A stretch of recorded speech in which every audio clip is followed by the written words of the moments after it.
Bismillahirrahmanirrahim. Assalamualaikum warahmatullahi wabarakatuh. Waalaikumsalam warahmatullahi wabarakatuh. Panas ya? Padahal lagi hujan loh barusan. Yuk, silakan mimpin duduk. Sebelum mulai pelajaran, mari kita berdoa untuk kebersihan masing-masing. Doa mulai.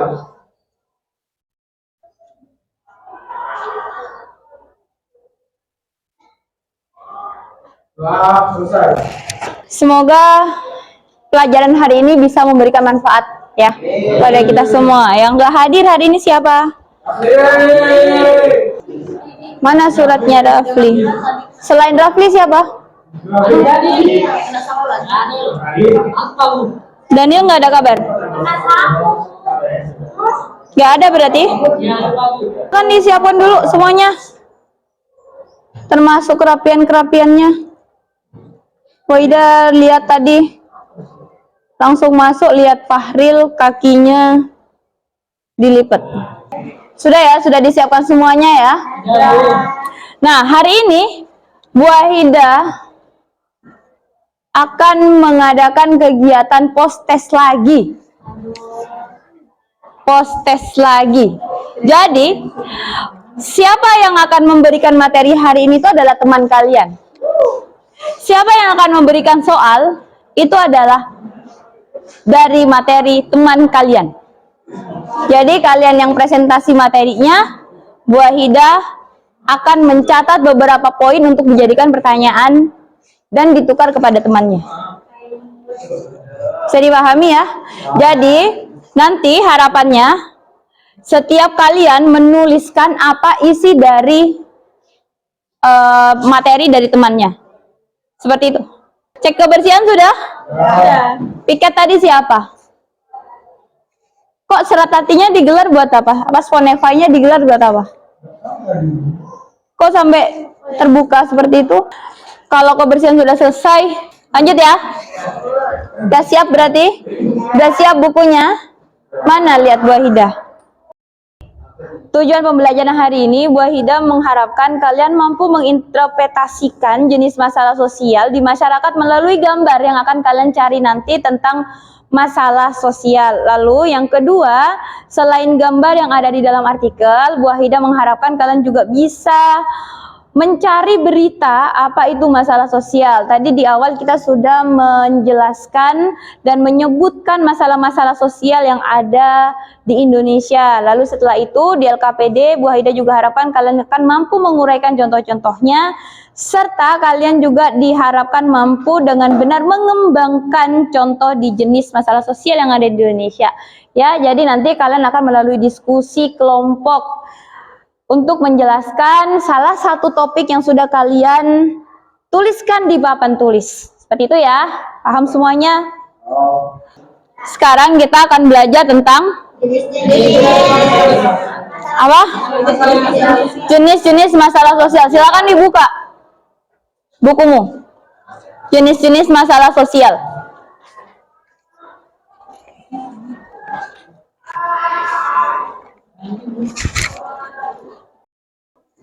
Nah, sudah ketemu semuanya jenis-jenis masalah sosial?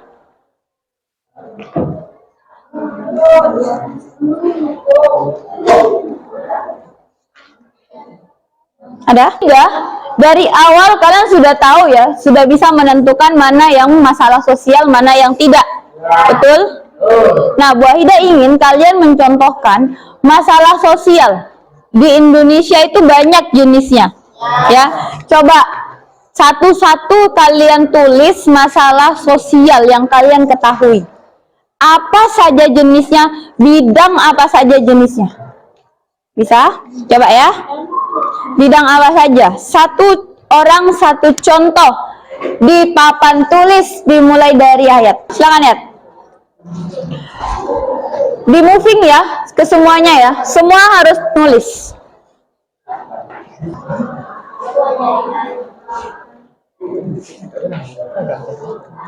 Enggak apa-apa. Shoot aja. Apa nanti. Itu sudah di shoot.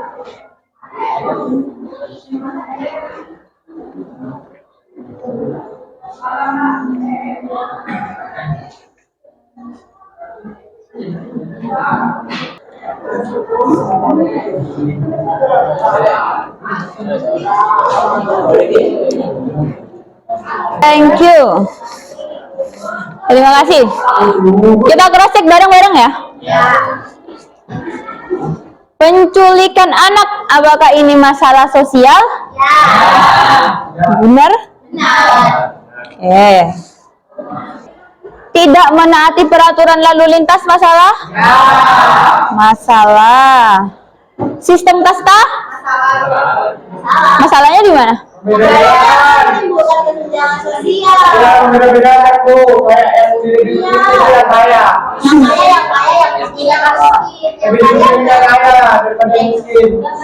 Masalahnya itu yang mana? Bikin beda-bedakan yang sosial. Iya. Ya, jadi ada dampak sistem kasta yang memang itu seperti Titin katakan tadi. Dia jadi tidak bisa berinteraksi dengan kasta yang lainnya, seperti itu ya. Kalau kastanya itu tertutup ya. Nah membeda-bedakan akhirnya itu memang benar-benar masalah. Tapi kalau diuraikan, masalahnya itu bukan di sistem kastanya ya. Jadi di sikapnya. Seperti itu, nanti semuanya sama pemahamannya ya, kita luruskan bareng-bareng ya. Kita bedakan dengan sikap eksklusif.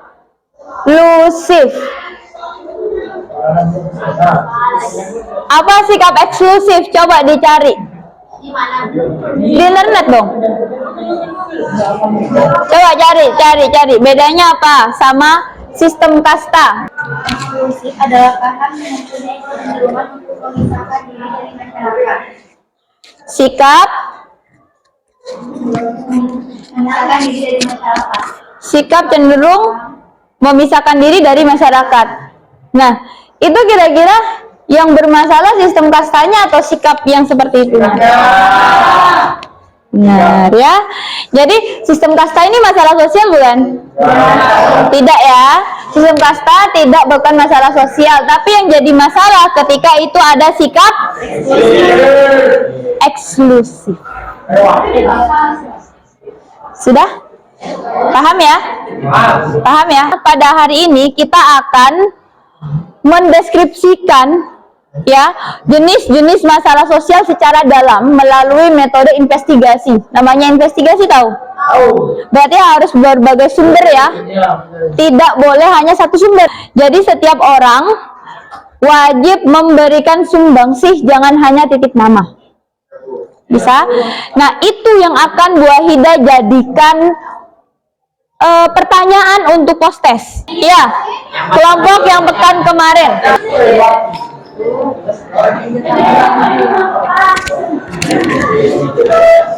Berdua. Dan lama-lama ya.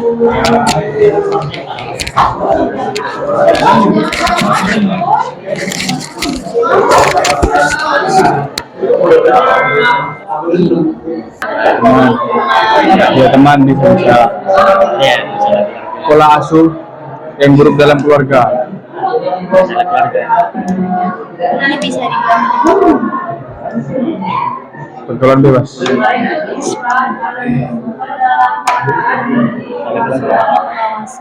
Ya, kurangnya pengawasan orang tua. Cukup semuanya selesai. Silakan Bu Wahida. Persilakan untuk kelompok 1.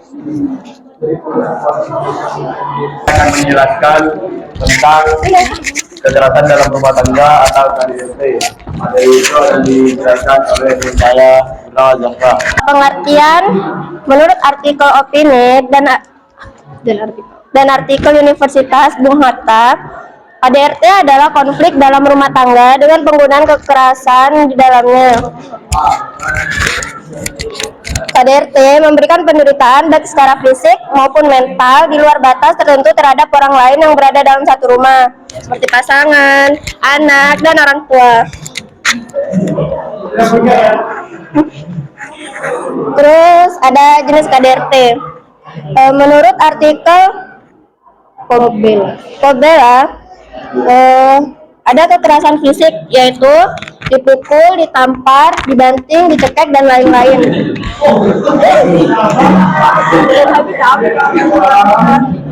Kemudian ada kekerasan psikis, yaitu dengan kata-kata kasar dan mengancam. Kemudian juga ada kekerasan seksual dengan cara kontak fisik seperti meraba, berhubungan seksual secara paksa, dan juga ada penelantaran rumah tangga. Kemudian yang ketiga ada ciri-ciri KDRT. Menurut CNN Indonesia, cepat.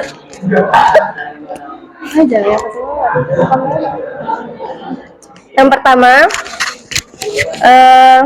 tak pernah menghargai opini, kemudian posesif, terus juga ada perilaku abusif atau perilaku kasar, kemudian juga ada kasar memperlakukan orang di sekitar, mudah emosi, dan juga menjadi korban kekerasan orang lain. Nah, buat dampak dan solusinya biar dijelasin sama Titin. Oke, terima kasih. Ada dampak KDRT. Menurut artikel Halodoc, ada beberapa dampak seperti ada dampak kesehatan. Dampak kesehatannya meliputi memar dan luka, patah tulang, penyakit menular seksual, atau kematian. Ada juga kesehatan fisik, meliputi efek jangka panjang, yaitu sulit tidur, masalah seksual, sakit kronis, masalah imunitas tubuh. Yang kedua ada kesehatan mental, meliputi malu, tidak percaya diri, stres dan depresi, post traumatic stress disorder atau PTSD. Selanjutnya ada solusi untuk kekerasan dalam rumah tangga. Yang pertama, tidak menyalahkan diri sendiri akibat tindak kekerasan yang diterima. Yang kedua, bersikap tegas terhadap pasangan. Yang ketiga, siapkan bukti atas kekerasan yang dilakukan. Yang keempat, mencari bantuan atau pertolongan. Yang kelima, kita dapat melapor kalau kekerasannya sudah tidak bisa ditindaklanjuti oleh diri sendiri. Iya. Apa ada pertanyaan? Kalau ada pertanyaan, yo. Ayo. Siapa yang mau bertanya satu-satu? Enggak dulu. Dari pemerintah cara mengatasi ini kan KDRT. Dari pemerintah. Cara pemerintah untuk mengurangi tingkat KDRT yang tinggi. Peran pemerintah, kalau menurut aku kita harus kayak ngasih sosialisasi bahwa KDRT itu benar-benar masalah sosial yang harus dihindari, karena itu banyak menyebabkan hal seperti kayak orang tuanya jadi bercerai, anaknya jadi nggak dapat kasih sayang dari orang tua, depresi itu juga. Nah, pemerintah udah menegaskan hukum-hukum yang berlaku untuk para pelaku KDRT. Itu dari pemerintah. Lanjut dari Pak RT, Pak Jokowi semuanya. Ayo Haji. Kenapa masih banyak angka KDRT di Indonesia? Kenapa masih banyak angka KDRT di? Menurut aku, kenapa KDRT itu masih banyak di Indonesia? Karena lingkungan kita dari kita masih remaja itu udah nggak bagus. Kayak kalau kalian dari sekarang udah sering marah-marah, sering mukul pacarnya, padahal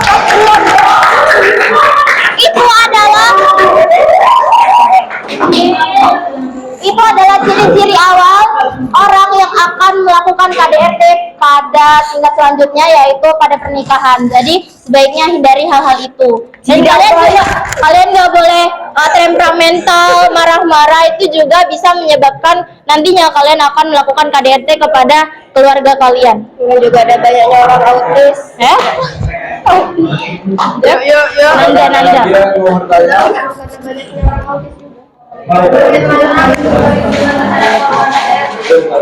Perlindungan terhadap korban KDRT.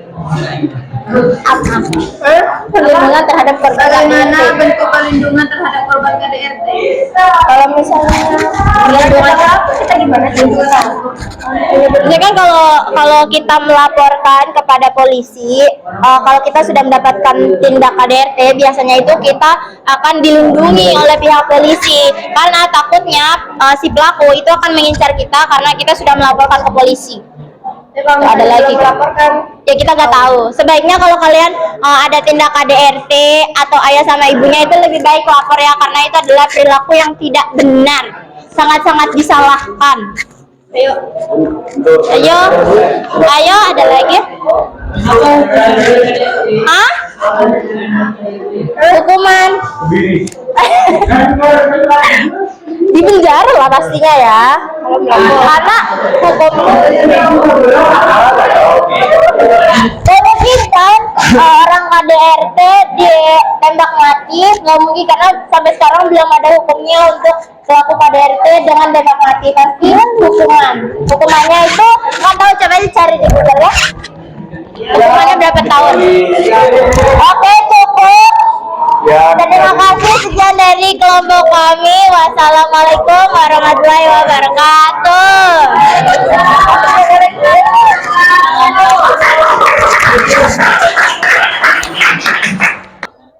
Tadi sudah dapat ya materi semuanya ya. Diperhatikan.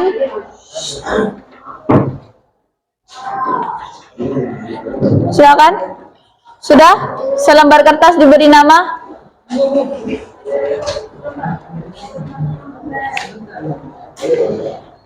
Diberi nama. Tidak boleh dibuka. Kita buka bareng-bareng. Bu Aida kasih waktu 5 menit untuk mengerjakan dari sekarang. Soalnya ditulis.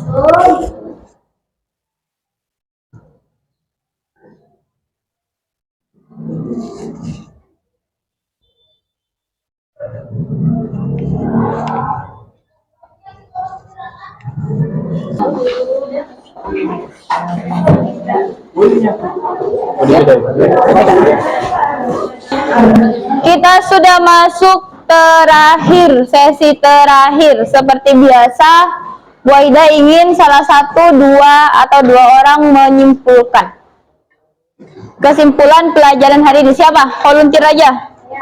Silakan Titin.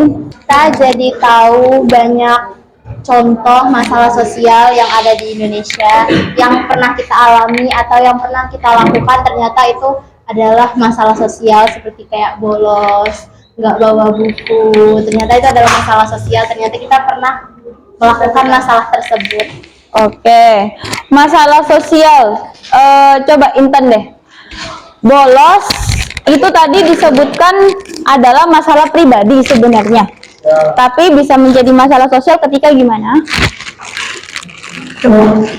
Bolos itu sebenarnya masalah pribadi atau masalah individu, bisa menjadi masalah sosial ketika siswa itu bolosnya secara berangsur-angsur, otomatis dia tidak mendapatkan pelajaran atau ketinggalan pelajaran.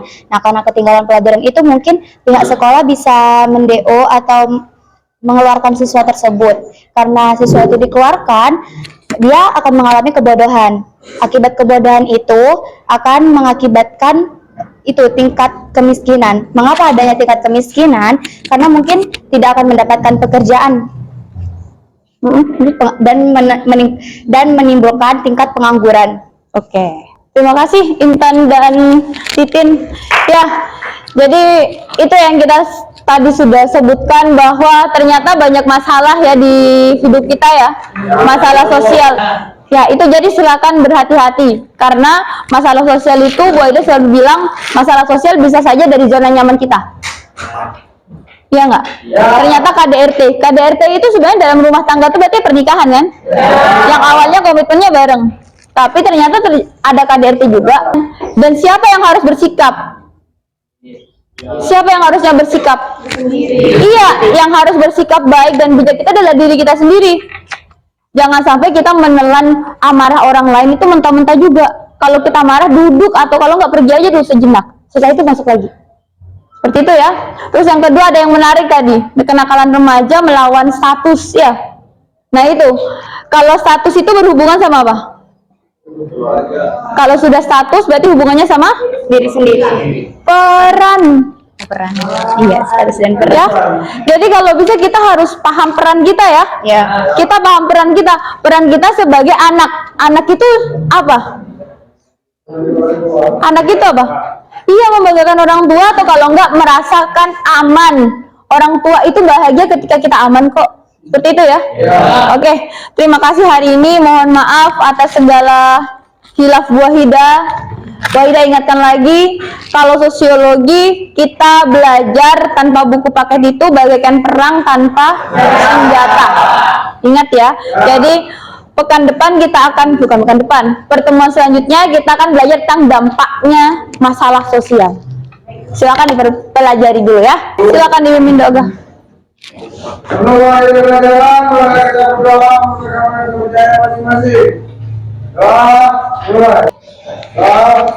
Oke, terima kasih hari ini. Wassalamualaikum warahmatullahi wabarakatuh.